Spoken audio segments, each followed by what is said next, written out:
Hi రా. మన జీవితంలో 1/3 ఆఫ్ ద టైం మనం నిద్రపోవడంలోనే గడిపేస్తుంటాం. అలాంటి నిద్ర ప్రశాంతంగా పట్టాలంటే మంచి మ్యాట్రెస్ కావాలి కదా. అదేనండి మంచి పరుపు. సో అలాంటి పరుపులు తయారు చేసే కంపెనీ గురించి మాట్లాడుకోబోతున్నాం. అయితే పరుపులు తయారు చేసే కంపెనీ గురించి మాట్లాడడం ఏంటి, ఐపీఓ ఏంటి అనుకుంటున్నారా? అంత తేలిగ్గా పక్కన పెట్టొద్దండి, ఇది అలాంటి కంపెనీ కాదు. అయితే మనం మెయిన్గా అడగాల్సిన క్వశ్చన్ ఏంటంటే, అసలు వీళ్ళు పరుపుల మీద పడుకున్నప్పుడు వీళ్ళ కస్టమర్స్కి ప్రశాంతంగా నిద్ర పడుతుందా? ఈ కంపెనీ ఐపీఓలో అప్లై చేసిన ఇన్వెస్టర్స్కి ప్రశాంతంగా నిద్ర పడుతుందా లేదా అనేది. ఓకే, వేక్ఫిట్ ని జస్ట్ ఒక మ్యాట్రసెస్ కంపెనీగా చూడకు. ఒక 10 years బ్యాక్ అలా చూస్తే నువ్వు పరుపులు కొనాలంటే ఏం చేసేవాడు చెప్పు? షాప్ కి వెళ్ళి అక్కడ ఉన్న 2-3 ఆప్షన్స్ అలా చూసి వీలైతే గుబ్ గుబ్ అని 2-3 పంచెస్ కొట్టి ఆ పరుపుని మెత్తగా ఉందా గట్టిగా ఉందా నీకు తగ్గట్టుగా ఉందా లేదా చూసి అలాగే వాడు చెప్పిన రేటుకి ముందు ఆశ్చర్యపోయి ఎక్కువ మనీ పెట్టి కొనేవాడు కదా. ఇంటికి వచ్చాక స్టార్టింగ్ లో బానే ఉంటది, ఒక నెల అలాగా వెళ్ళిన తర్వాత గట్టిగా అయిపోవడం లేదంటే కన్నాలు పడిపోవడం, మొత్తం మీద నీకు కంఫర్ట్ లేకపోతే అయ్యో అని చెప్పి అడ్జస్ట్ అవ్వడమే తప్ప ఇంకొక ఛాన్స్ ఉండేది కాదు, ఇంకొక చాయిస్ ఉండేది కాదు కదా. వేక్ఫిట్ ఏం చేసిందంటే ఈ ప్రాబ్లమ్ని తన D2C ఓమ్నీ ఛానల్ మోడల్తో సాల్వ్ చేసింది. ఇది ఒక ఫుల్ స్టాక్ ప్లాట్ఫామ్ అనమాట. వీళ్ళు డైరెక్ట్ టు కస్టమర్గా ఆపరేట్ అవుతూ ఉంటారు. అంటే ఫ్యాక్టరీ నుంచి డైరెక్ట్గా నీ బెడ్రూమ్కి మ్యాట్రసెస్ వస్తుంది. మిడిల్ మ్యాన్ ఎవరు ఉండరు అనమాట. అదేందా? సో మిడిల్ మ్యాన్ లేరు కాబట్టి, అంటే డిస్ట్రిబ్యూటర్స్ అని హోల్సేలర్స్ అని ఇలాంటి వాళ్ళు లేరు కాబట్టి వాళ్ళ కమిషన్ నీకు డిస్కౌంట్గా వస్తుంది. అందుకనే ప్రైసెస్ సమ్ 30% అలా తక్కువ ఉంటూ ఉంటాయి అనమాట. వీళ్ళ ప్రోడక్ట్ పోర్ట్ఫోలియో చూస్తే వీళ్ళు ఇప్పుడు ఓన్లీ మ్యాట్రసెసే కాదు, నీ బెడ్రూమ్లో బెడ్ అని, హాల్లో సోఫా అని, డైనింగ్ టేబుల్ అని, స్టడీ టేబుల్ అని, పిల్లోస్ అని, బెడ్షీట్ అని ఇలా మొత్తం హోమ్ సొల్యూషన్స్ ప్రొవైడ్ చేస్తున్నారు. ఇంకా వీళ్ళు ఓమ్నీ ఛానల్ స్ట్రాటజీ ఫాలో అవుతున్నారు. అంటే ఓన్లీ ఆన్లైనే కాకుండా ఇప్పుడు ఇండియా మొత్తంలో ఒక 125+ ఆఫ్లైన్ స్టోర్స్ ఓపెన్ చేశారనమాట. సో ఆన్లైన్లో రివ్యూ చూసి అంటే ప్రైసెస్ అవన్నీ చూసుకొని స్టోర్కి వెళ్ళి టచ్ అండ్ ఫీల్ కూడా చేసి కొనుక్కోవచ్చు. అదే కదా. ఇంకా వీళ్ళు బాగా ఫాస్ట్గా ఎక్స్పాండ్ అవుతున్నారు. మార్చ్ 2023లో ఒక 23 స్టోర్స్ ఉండే వీళ్ళు సెప్టెంబర్ 2025కి 125 స్టోర్స్గా ఎదిగారు. సో మధ్యవర్తులు లేరు కాబట్టి వీళ్ళు ప్రొడక్ట్స్ చాలా తక్కువ రేట్కి వస్తాయి అనమాట. కాకపోతే ఆల్రెడీ మార్కెట్లో చాలా పెద్ద పెద్ద కంపెనీస్ ఉన్నాయి కదా, స్లీప్ వెల్ అని, కర్లోన్ అని, ఇంకేవో కంపెనీస్ ఉన్నాయి కదా. మరి వాళ్ళతో పోలిస్తే వీళ్ళు అసలు డిఫరెంట్గా ఏం చేస్తున్నారు? అసలు వీళ్ళ కస్టమర్స్ వీళ్ళ దగ్గరికి మాత్రమే ఎందుకు వెళ్తున్నారు? అండ్ అలాగే ఇందాక ఏదో ఫుల్ స్టాక్ ఏదో చెప్పావు కదా, అంటే ఏంటో కూడా చెప్పారా? Good question. ముందు ఈ వేక్ఫిట్ అడ్వాంటేజెస్ చెప్పాలి అంటే అంటే వీళ్ళ యూనిక్నెస్ ఒక 3 విషయాల్లో ఉన్నది. ఒకటి 100 nights ఫ్రీ ట్రయల్. ఇది కస్టమర్ సైకాలజీని ఫుల్గా వాడుకున్న ట్రిక్ అనమాట. ఎందుకంటే మ్యాట్రసెస్ కొన్నాక ఒక 100 days మీరు వాడుకోవచ్చు, నచ్చకపోతే రిటర్న్స్ ఇచ్చేయవచ్చు. రిటర్న్ ఇస్తే ఫుల్ మనీ బ్యాక్ వస్తుంది అనమాట, నో క్వశ్చన్స్ ఆస్క్డ్. సో ఇదేంటంటే కస్టమర్కి హ్యూజ్ ట్రస్ట్ ఇచ్చింది. 2 సైంటిఫిక్ R&D. వీళ్ళు ఏదో ఫోమ్ కట్ చేసి అమ్మేసి లేదంటే చైనా నుంచి తెచ్చి అమ్మేసి ఎలా కాకుండా స్లీప్ ఇంటర్న్షిప్ అని చెప్పి కండక్ట్ చేసి ఇంకా ఆర్థోపెడిక్ మెమొరీ ఫోమ్ని సైంటిఫిక్గా డిజైన్ చేసి దాని లేయర్ ఎంత ఉండాలి, థిక్నెస్ ఎంత ఉండాలి, ఎవరెవరికి ఎలా ఉండాలో అది మొత్తం అన్నీ చేసి బ్యాక్ పెయిన్ రాకుండా ఉండేలా చూసుకుంటూ ఉన్నారు. R&D బాగానే ఉన్నది. 3 వైరల్ మార్కెటింగ్. కుంభకర్ణ లాంటి క్యాంపెయిన్స్తో యూత్ని అట్రాక్ట్ చేశారు వీళ్ళు. వీళ్ళ బ్రాండ్ రికాల్ వాల్యూ చాలా స్ట్రాంగ్గా ఉన్నదిరా. ఇంకా ఫుల్ స్టాక్ అంటే ఏంటని అడిగావు కదా ఇందాక. ఫుల్ స్టాక్ అంటే ఏమీ లేదు, they control everything from start to finish. అంటే డిజైనింగ్ అని, రీసెర్చింగ్ అని, మ్యానుఫ్యాక్చరింగ్ అని, స్టోరింగ్ అని, సెల్లింగ్ డైరెక్ట్లీ టు కస్టమర్ అని, డెలివరీ వాళ్ళకి ఇవ్వడం, అలాగే సర్వీస్ అని, రిటర్న్స్ అని మొత్తం వీళ్ళే హ్యాండిల్ చేస్తూ ఉంటారు అనమాట. సో ఆ ఫుల్ స్టాక్ ప్లాట్ఫామ్ వల్ల వీళ్ళకి కంట్రోల్ ఉంటుంది, అలాగే మార్జిన్స్ కూడా పెరిగే ఛాన్సెస్ ఉంటాయి. నా ఇంకొక విషయం, వీళ్ళు 3 వర్టికల్స్లో ఉన్నా సరే వీళ్ళని ఎక్కువగా మ్యాట్రసెస్ కంపెనీ అని అనడానికి రీజన్ ఏంటంటే యావరేజ్గా 62% ఆఫ్ ద రెవెన్యూస్ ఈ మ్యాట్రసెస్ నుంచే వస్తూ ఉంటుంది. And 27% of the revenues furniture నుంచి, మిగతా 11% ఫర్నిషింగ్ నుంచి వస్తుంటుంది అనమాట. థ్యాంక్స్ రా, చాలా బాగా చెప్పావు. అయితే ఫ్రెండ్స్, మీకు కూడా వీడియో నచ్చినట్టయితే ఫాస్ట్గా చిన్న లైక్ చేసి కింద కామెంట్స్లో మీకు ఎలా అనిపించిందో చెప్పండి. మీరు ఎక్కువ లైక్లు ఎక్కువ కామెంట్లు చేస్తుంటే మేము మంచి మంచి వీడియోస్ చేస్తూ ఉంటాం.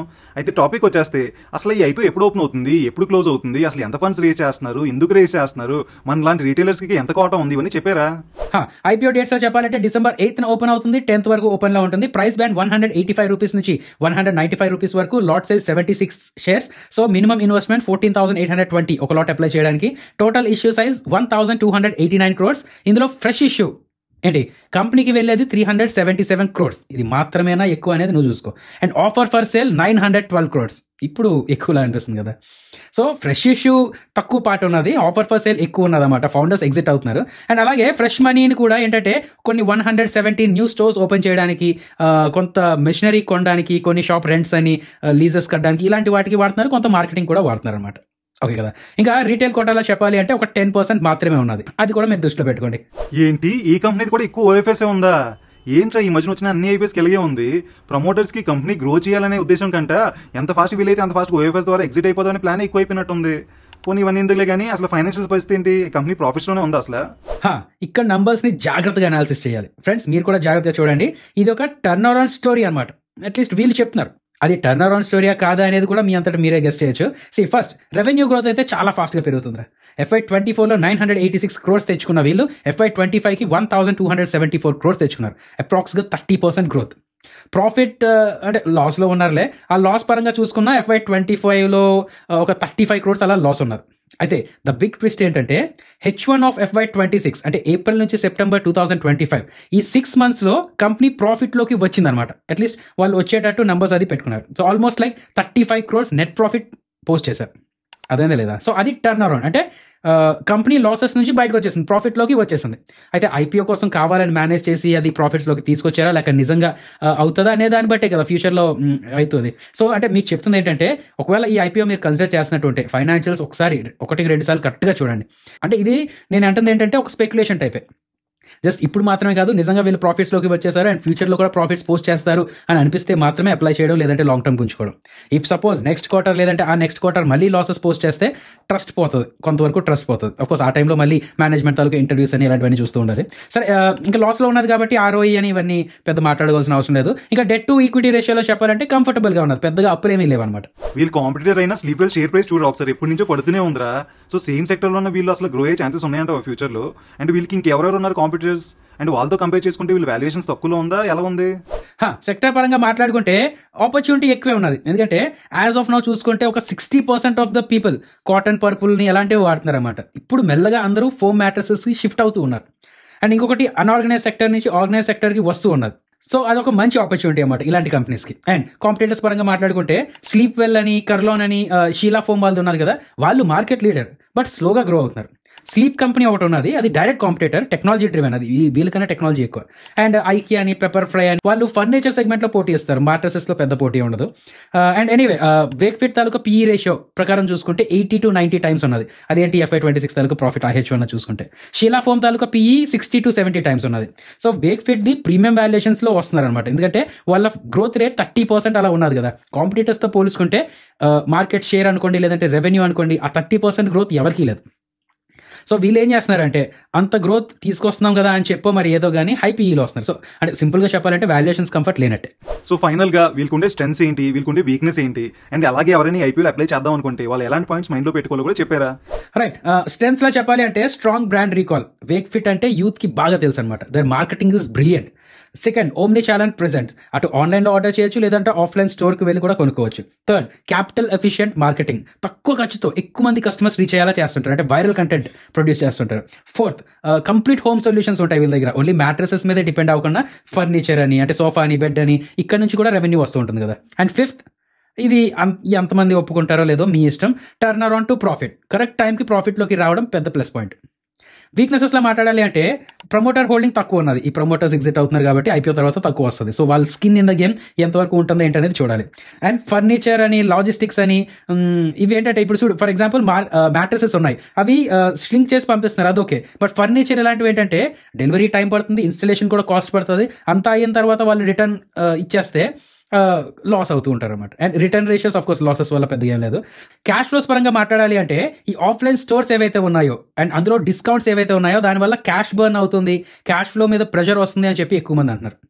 అండ్ ఇంకొకటి, రీసెంట్గా H1 ఆఫ్ FY26లో ప్రాఫిట్స్లోకి వచ్చింది, బట్ ఇది సస్టైనబుల్లా లేదా అనేది పూర్తి కాన్ఫిడెంట్గా ఎవరు ఉండలేకపోతున్నారు. ఇంకా నెగిటివ్స్లో చెప్పాలంటే కొంచెం నెగిటివ్స్ ఎక్కువ మాట్లాడుకుందాం. Business concentration risk and brand risk. వీళ్ళు ఆ ఒక్క బ్రాండ్ మీద ఎక్కువ, ఆ వేక్ఫిట్ మీద ఎక్కువ డిపెండ్ అయి ఉన్నారు. అండ్ షేర్ మ్యాట్రసెస్ నుంచి 60% ఆఫ్ ద రెవెన్యూ ఉన్నదని చెప్పుకున్నాం. సో ఒకే కేటగిరీ మీద ఎక్కువ డిపెండ్ అయి ఉన్నారు. అండ్ ఇంకొకటి ఏంటంటే ఆఫ్లైన్ ఎక్స్పాన్షన్ రిస్క్ కూడా. వీళ్ళు ఆఫ్లైన్ స్టోర్స్ ఓపెన్ చేస్తున్నారు, 100+ స్టోర్స్ అలాగా మల్టిపుల్ సిటీస్లో ఓపెన్ చేస్తున్నారు. బట్ ఆ స్టోర్ తాలూకా బ్రేక్ ఈవెన్ చూడాలి అంటే మాత్రం కష్టమే అనమాట. అదే కదా, అంటే ఆయన రెంట్, ఇంటీరియర్స్, స్టాఫ్ కాస్ట్ ఇవన్నీ చూసుకుంటే ఇండివిజువల్గా స్టోర్ తాలూకా బ్రేక్ ఈవెన్ అయితే అవ్వదు. అండ్ ఇంకొకటి ఏంటంటే కొన్ని రిపోర్ట్స్ ద్వారా ఆ రెంట్ అని, ప్రాపర్టీస్ తాలూకా అంటే ఏదైనా సరే ప్రమోటర్ లింక్డ్ ఎంటిటీస్ దగ్గర నుంచి తీసుకుంటున్నారు అని కొంత మెన్షన్ చేశారు. అదేవిధంగా ఇప్పుడు ప్రమోటర్స్ తాలూకా ఒక ఫెసిలిటీ లేదంటే వాళ్ళ ప్రాపర్టీని రెంట్గా తీసుకుంటుంది కంపెనీ. సో అక్కడ కొంచెం రిలేటెడ్ పార్టీ ట్రాన్సాక్షన్స్ అవి ఉంటుంటాయి, అవి కొంచెం చూసుకుంటూ ఉండాలి. గవర్నెన్స్ పాయింట్ మీద ఎఫెక్ట్ అయ్యే ఛాన్సెస్ ఉంటాయి అనమాట. అండ్ ఇంకొకటి సప్లై చైన్ అని, ఛానల్ డిపెండెన్సీ. వీళ్ళ బిగ్ షేర్ ఏంటంటే ఓన్ వెబ్సైట్ నుంచి వస్తుంటుంది, Amazon, Flipkart, other marketing places ద్వారా కూడా వస్తూ ఉంటుంది. సో ఆన్లైన్ తాలూకా సేల్స్ అంటే ఒకవేళ వేరే వాళ్ళు వచ్చి వాళ్ళ తాలూకా ఆల్గరిథమ్స్ మార్చినా లేదా కమిషన్స్ అమెజాన్ అని, ఫ్లిప్కార్ట్ అని వీళ్ళు పెంచినా సరే వీళ్ళ తాలూకా సేల్స్ కొంచెం ఎఫెక్ట్ అయ్యే ఛాన్సెస్ ఉంటాయి. అదే కదా. అండ్ ఫైనల్గా చెప్పాలి అంటే కొంచెం వాల్యుయేషన్స్ ఎక్కువలోనే వస్తున్నారు. సో నేను అంటుంది ఏంటంటే అఫ్కోర్స్ జిఎంపీ ప్రకారం చూసుకుంటే లిస్టింగ్ గెయిన్స్ కొంచెం డీసెంట్గానే వచ్చేటట్టున్నాయి. అండ్ వీళ్ళ దాకా ప్రెసెంట్ ఆపర్చునిటీ గ్రోత్ అంటే రూమ్ ఫర్ గ్రోత్ చాలా ఎక్కువ ఉన్నది. టైర్ 2 సిటీస్లో, టైర్ 3 సిటీస్లో కూడా ఎక్స్పాండ్ అవుతూ ఉండొచ్చు అనమాట. చిన్న చిన్న టౌన్స్లో ఎక్స్పాండ్ అవుతూ ఉండొచ్చు. అన్ఆర్గనైజ్ మార్కెట్ తాలూకా షేర్ వీళ్ళు క్యాప్చర్ చేసుకోవచ్చు. సో ఇలాంటివన్నీ ఉన్నాయి. సో అండ్ ఇంకొకటి ఏంటంటే లిస్టింగ్ గెయిన్స్ వరకు ఓకే, అండ్ ఎక్కువ లిస్ట్ అయిందంటే అంటే లిస్టింగ్ గెయిన్స్ ఎక్కువ వస్తే దాని తర్వాత మళ్ళీ పెరగడానికి పెద్ద స్కోప్ నాకైతే కనిపించటం లేదు. అఫ్కోర్స్ దాని తర్వాత క్వార్టర్, దాని తర్వాత ఫైనాన్షియల్ ఇయర్లో ప్రాఫిట్స్ పోస్ట్ చేస్తే, లేదంటే దగ్గరలో కూడా మేనేజ్మెంట్ మంచి కాన్ఫిడెన్స్గా మాట్లాడితే ఏమో కొంచెం పెరగచ్చేమో కానీ తర్వాత పెద్ద రూమ్ ఫర్ గ్రోత్ అయితే నాకు ఎక్కువ కనిపించడం లేదనమాట. అదే కదా. సో ఒకలా చెప్పాలంటే high risk high reward category long term పరంగా మీరు ఆలోచించుకోవాలనుకుంటే. బట్ నెక్స్ట్ క్వార్టర్ ఆ నెక్స్ట్ ఫైనాన్షియల్ ఇయర్లో ప్రాఫిట్ పోస్ట్ చేస్తేనే, లేదు ఒకవేళ లాస్ పోస్ట్ చేసినా డీసెంట్గా మేనేజ్మెంట్ తాలూకా కామెంటరీ ఇచ్చి మార్కెట్ని కొంచెం కాన్ఫిడెంట్ ఇస్తే తప్ప, లేదంటే ఆ ప్రైస్ నిలబడడం కష్టం అండి. ఇది నా పర్సనల్ ఒపీనియన్. తర్వాత మీ ఇష్టం. సో ఫ్రెండ్స్, రేపు స్టాక్ మార్కెట్ మీద మంచి నాలెడ్జ్ వీడియో రాబోతుంది, అండ్ ఎల్లుండు ఇంకో ఐపీఓ వీడియో రాబోతుంది. సో ఇవన్నీ మీరు మిస్ అవ్వకూడదు అనుకుంటే ఫాస్ట్గా సబ్స్క్రైబ్ చేసుకోండి. చేశారా? ఆ లైక్ కామెంట్ కూడా అయిపోయిందా? మళ్ళీ కలుద్దాం అయితే.